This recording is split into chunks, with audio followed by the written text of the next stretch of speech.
लगातार हम कोशिश कर रहे हैं कि अलग अलग उन बच्चों से बातचीत की जाए जिन्होंने इस बार 10वीं और 12वीं की परीक्षा में टॉप किया है। रुख करेंगे इस सिलसिले में मुरैना की तरफ। हमारे संवाददाता उमेश पाराशर हमारे साथ जुड़ गए और उनके साथ खुशबू शिवहरे जुड़ी हैं, कॉमर्स की टॉपर हैं। उमेश।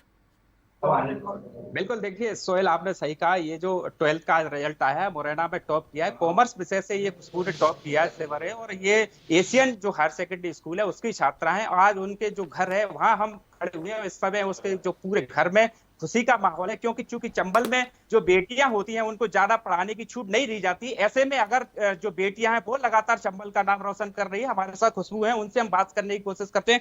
खुशबू, पहले तो आपको बंसल न्यूज की तरफ से बहुत बहुत बधाई। और ये जो आप तैयारी कर रहे हैं, कितने घंटे आपने तैयारी की है इसके लिए?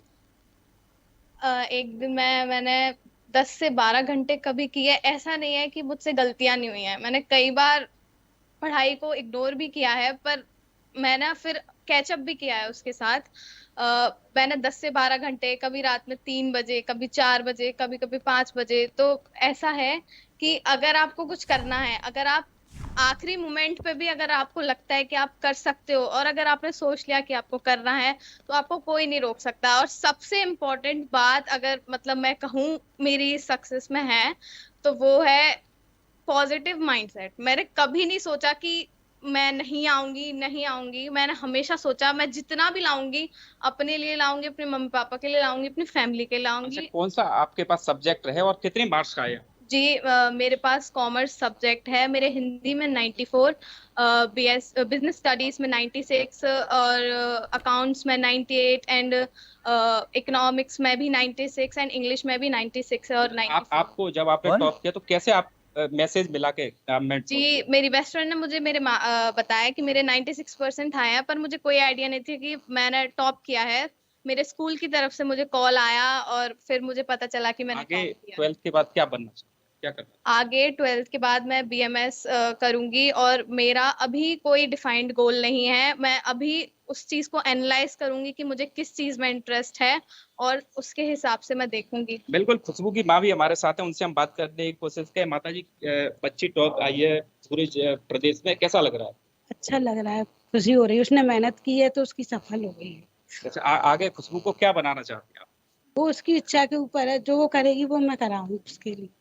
बिल्कुल सोहेल, मैं आपको बता दूं, ये पूरे जो घर में है वो खुशी का माहौल है। और उनका साफ तौर पर कहना है कि 8 से 10 घंटे उन्होंने लगातार तैयारी की, और उन्होंने कभी भी कॉन्फिडेंस को कम नहीं होने दिया, और उन्होंने लगातार अपनी जो पॉजिटिव एनर्जी है उसको बनाए रखी, जिसका ये परिणाम है। सोहेल, चलिए, बहुत शुक्रिया इस बच्ची से बातचीत भी कराने के लिए जिसने ये बात कही कि उसने कभी हार नहीं मानी।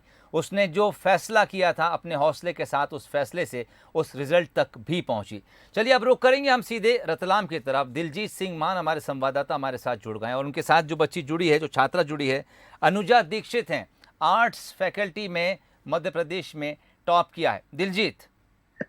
जी हाँ सोहेल, जैसा कि आज मेरे साथ में टॉपर है, एक बार फिर बच्ची ने बाजी मारी है। अपना जो जौहर है वो दिखाया है 12th के अंदर। और हमारे साथ में अभी अनुजा है, उससे हम जानेंगे कि किस तरह से आपने टॉप करा, किस तरह से आपने पढ़ाई करी और किन किन का सहयोग रहा आपको। सहयोग मुझे फैमिली का पूरा सपोर्ट था। मैं मुझे कभी प्रेशराइज नहीं किया पढ़ने के लिए, लेकिन कभी मुझे किसी दूसरे काम के लिए भी नहीं कहा गया। मैं जो करती थी मेरे पेरेंट्स को उस पर पूरा विश्वास था। और सबसे ज्यादा सपोर्ट स्कूल टीचर्स का रहा। Saraswat sir, Shaktawat sir, Bhadauria ma'am, इन्होंने बहुत स्पेशल सपोर्ट किया। और मैं 4 से 5 घंटा डेली पढ़ती थी। जो सब्जेक्ट मुझे ज्यादा इंटरेस्टिंग लगते थे वो मैं पहले पढ़ती थी, जैसे हिस्ट्री, पॉलिटी, और हिंदी मैं बाद में पढ़ती थी। किस तरह से कोरोना काल में जहाँ 2 साल स्कूल बंद रहे हैं, कितनी तकलीफ आती थी, किस तरह से तैयारी करी आपने, क्या चैलेंज थे आपके सामने? चैलेंजेस तो थे घर पर। कुछ स्कूल के तरह माहौल नहीं होता है, कुछ होते हैं डिस्टरबेंस घर पर फिर भी हमारी ऑनलाइन क्लासेस बराबर चलती थी। उनका पूरा सपोर्ट रहा, टीचर्स का पूरा सपोर्ट रहा। आज ये थे अनुजा जो हमसे बात कर रही थी। साथ में यहाँ पर टीचर्स भी हैं, टीचर्स भी आप हमारे साथ देख सकते हैं। स्कूल के और भी कुछ टॉपर्स हैं। हम यहाँ के प्रिंसिपल से बात करेंगे, सर से पूछेंगे सर किस तरह से बच्चों ने अचीवमेंट करा है और क्या किस तरह की खुशी है।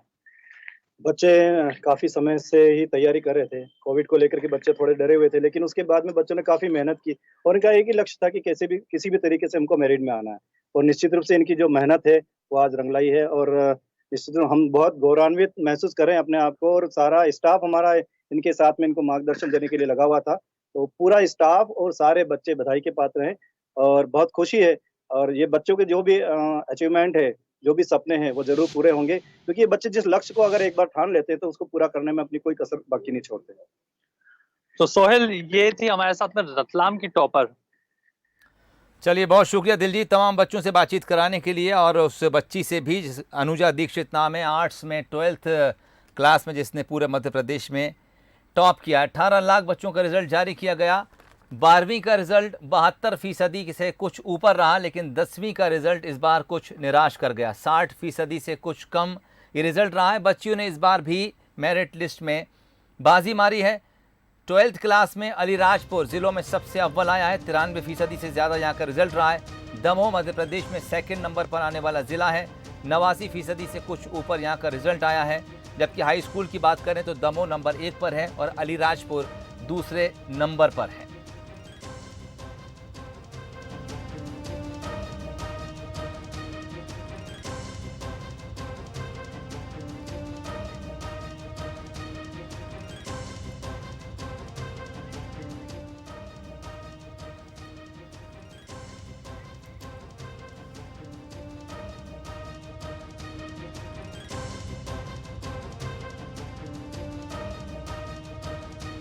ये भिंड की तरफ सौरभ शर्मा हमारे संवाददाता इस वक्त हमारे साथ जुड़ गए हैं। उनके साथ आयुष तिवारी हैं, जिन्होंने मैथ्स में मध्य प्रदेश में टॉप किया है। सौरभ, देखिए, मैं आपको बताना चाहूंगा कि भिंड हमेशा नकल के लिए बदनाम रहा है, लेकिन फिर सुधार हुआ। आयुष एक ऐसे हैं जिन्होंने भिंड का नाम रोशन किया। आयुष हमारे साथ, आयुष से पूछते किस तरीके से तैयारी रही आप?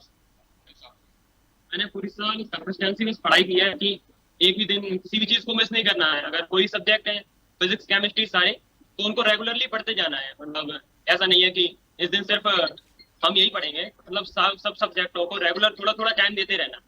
और इसके साथ ही मैंने एनडीए की भी तैयारी की है घर से ही, और मैंने रिटर्न तो निकाल लिया था, लेकिन अनफॉर्चुनेटली एसएसबी में मैं फेल हो गया इस वजह से। और मैंने फिर बोर्ड्स पे ज्यादा फोकस कर दिया जब एग्जाम आ गए थे। हमेशा निकल के लिए बदनाम रहा है, तो किस तरीके की आपको मेहनत करनी पड़ी? किस तरीके से आपने काम किया? कैसे बस मैं रेगुलरली स्कूल जाता था और अपने टीचर्स को फॉलो करता था। जो भी वो बताते थे बस उसी को फॉलो करना है, और सब कुछ बुक रीडिंग करो बस, और जो भी याद करना है बस रेगुलरली याद करते रहो। हमारे साथ आयुष की मम्मी भी है, जो पूछते कैसा आपको लग रहा है, किस तरीके से आप क्या आप आगे क्या सोचे आप? और इसका श्रेय किसको देना चाहोगे? ये तो सभी को रहता है, क्योंकि एक हाथ से ताली नहीं बजती। जैसे पेरेंट्स, टीचर्स, स्कूल, सभी का रोल रहता है उसमें। गुरुजी भी हैं राइट शर्मा, इन्होंने विशेष योगदान रखा खासतौर पर बच्चों को। इन्होंने पूरी मेहनत और लगन से करते। सर, किस तरीके से आपने मेहनत करवाई इस मुकाम पर पहुंचने? देखिए, सेंट्रल के बच्चे हमेशा ही करते हैं और अपना स्थान बनाते हैं एमपी लेवल। आयुष बड़े अनुशासित विद्यार्थी रहे, उनके पेरेंट्स का भी पूरा सहयोग रहा है बच्चों को मैं स्कूल में भेजना, घर पे भी उनको। चलिए सौरभ, रोकना चाहूँगा, कुछ तस्वीर भी ठीक साफ नहीं आ रही और आवाज़ भी कट रही है, नेट पर प्रॉब्लम हो सकती है।